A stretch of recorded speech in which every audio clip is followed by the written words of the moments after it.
छात्र छात्राओं, आज हम अपने बीए पार्ट सेकंड के इतिहास के पहले पेपर मध्यकालीन भारत के इतिहास के अपने टॉपिक बलबन के बारे में बात करेंगे। हमने अपने पूर्ववर्ती लेक्चर्स में ये बात की थी कि किस प्रकार से बलबन ने सत्ता पर बलबन आसीन हुआ, उसके द्वारा कौन कौन सी समस्याओं का सामना किया गया और उन समस्याओं का निराकरण उसके द्वारा किस प्रकार से किया गया। आज हम बलबन के कार्यों का मूल्यांकन करेंगे।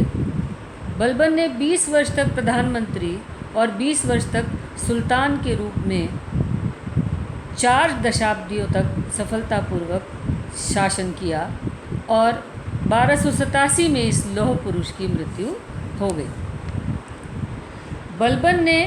बलबन के शासन का, बलबन के जीवन का मुख्य उद्देश्य ये था कि वह दिल्ली सल्तनत को सुदृढ़ बना के रखे, उसे आंतरिक व बाहरी कठिनाइयों से सुरक्षित रखे और मंगोलों के आक्रमणों से सभी से वह अपने साम्राज्य को बचा के रखे और बलबन अपने इन कार्यों के अंदर सफल रहा।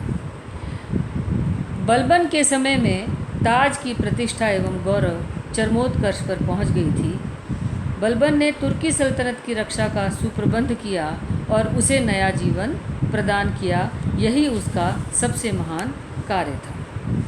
बलबन का जब हम मूल्यांकन करते हैं तो सबसे पहले हम बात करते हैं कि एक व्यक्ति के रूप में बलबन किस प्रकार का था। बलबन के बारे में हमें 2 प्रकार के वक्तव्य मिलते हैं, 2 प्रकार के विचार मिलते हैं। कुछ आलोचक बलबन को बड़ा कठोर, निर्दयी, अमानुषिक और बर्बर व्यक्ति बताते हैं, जिसने रक्त एवं लौह की नीति का अनुसरण करते हुए तलवार का खुला प्रयोग किया और खून की नदियाँ बहा दी। किंतु साथ ही हमें यह याद रखने की ज़रूरत है कि जिस समय बलबन ने गद्दी को प्राप्त किया था, उस समय सुल्तान पद, ताज, साम्राज्य तीनों ही बहुत वनरेबल कंडीशन में थे। अगर वह अपनी कठोर नीति का पालन नहीं करता तो उसका साम्राज्य ना तो सुदृढ़ होता और ना ही वह इतना आगे विकास करता। बलबन अपनी नीति के लिए खुद भी कहता था कि मैं जो भी करता हूँ वह निर्दयी लोगों की निर्दयता रोकने के लिए और कानून के सामने सबको बराबर बनाने के लिए करता है। किसी भी राज्य का सम्मान उसकी प्रजा के सुख व समृद्धि में निहित होता है। यहाँ ध्यान देने योग्य बात यह है कि बलबन ने निर्दयियों के साथ निर्दयता का व्यवहार किया, लेकिन वह अपनी प्रजा के प्रति बहुत ही सहिष्णु था, उदारवादी था, प्रजा के दुख दर्दों को समझने वाला था। उसने अपने राज्य में न्याय व्यवस्था को इतना समुचित रूप से स्थापित किया था कि किसी भी शक्तिशाली व्यक्ति के द्वारा प्रजा के साथ में किसी भी प्रकार का अन्याय नहीं हो सकता था। बलबन का मूल्यांकन हम उसके योग्य व शक्तिशाली सम्राट होने के रूप में कर सकते हैं। दिल्ली सल्तनत के सुल्तानों में बलबन सबसे अधिक योग्य, परिश्रमी व प्रतिभावान सम्राट था। दास के निम्न स्तर से पहुंचकर वह सुल्तान पद तक तो पहुंचा, लेकिन उसने सुल्तान के पद की गरिमा को स्थापित किया।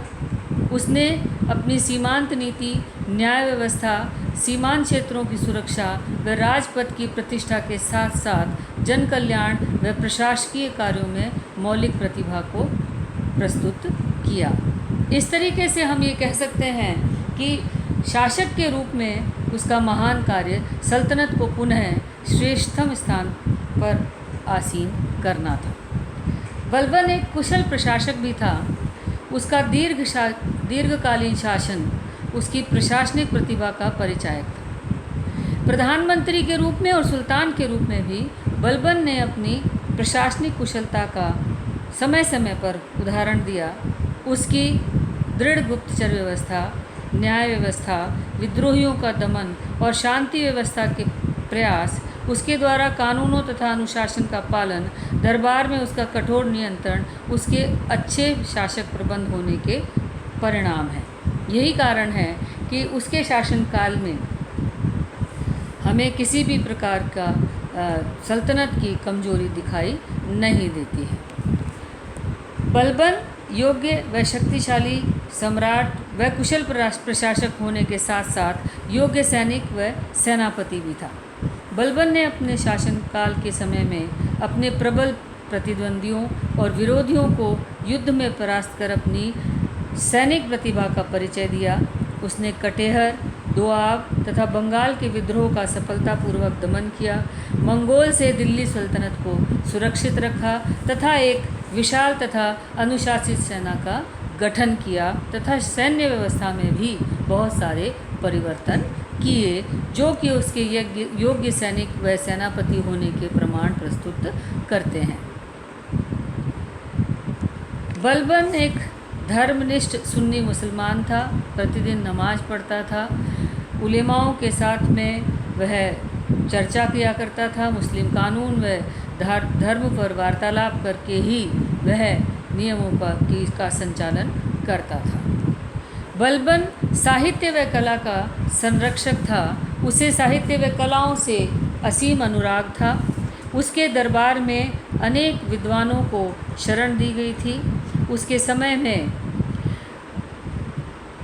शेख बदरुद्दीन बजारिया, शेख मसूद, सिद्दी मौला, काजी कुतुबुद्दीन, सैयद मोइनुद्दीन आदि बड़े विख्यात दार्शनिक थे।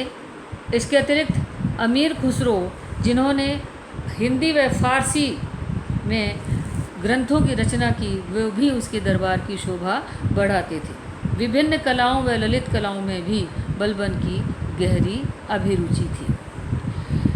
बलबन ने इस प्रकार से एक शक्तिशाली साम्राज्य की स्थापना की और अपने साम्राज्य को सुरक्षित व सुदृढ़ बनाया। आधुनिक लेखकों को यह मत भी माननीय नहीं है कि बलबन ने ऐबक व इल्तुतमिश के कार्य को आगे बढ़ाया और साम्राज्य को दृढ़ करके उसका शासन व्यवस्था को समुन्नत किया। कुछ लोग ये मानते हैं कि उसने निजी स्वार्थों के कारण ही सारे जीवन संघर्ष किया। कुछ इतिहासकार बलबन को बलबन में कई कमियां ढूंढते हैं और ये कहते हैं कि बलबन एक बर्बर शासक था, लेकिन इतने त्रुटियों के बावजूद भी बलबन महान योद्धा, शासक व नीति निपुण था। संकटपूर्ण परिस्थितियों में उसने मुस्लिम राज्य को सुरक्षित रखा। लेकिन यहाँ पर ध्यान देने योग्य बात यह है कि बलबन की जिन चारित्रिक विशेषताओं या साम्राज्य की विशेषताओं का हम वर्णन कर रहे हैं, उसमें बलबन के साम्राज्य और प्रजा के रूप में सिर्फ मुस्लिम प्रजा आती थी। हिंदू प्रजा के प्रति बलबन का उदारवादी दृष्टिकोण नहीं था। बलबन के राज्य में हिंदुओं को अनेक संकटों का सामना करना पड़ा और बलबन के द्वारा हिंदू प्रजा के ऊपर कई कर लगाए गए। उनके प्रति कोई बहुत अच्छा व्यवहार बलबन के द्वारा नहीं किया गया।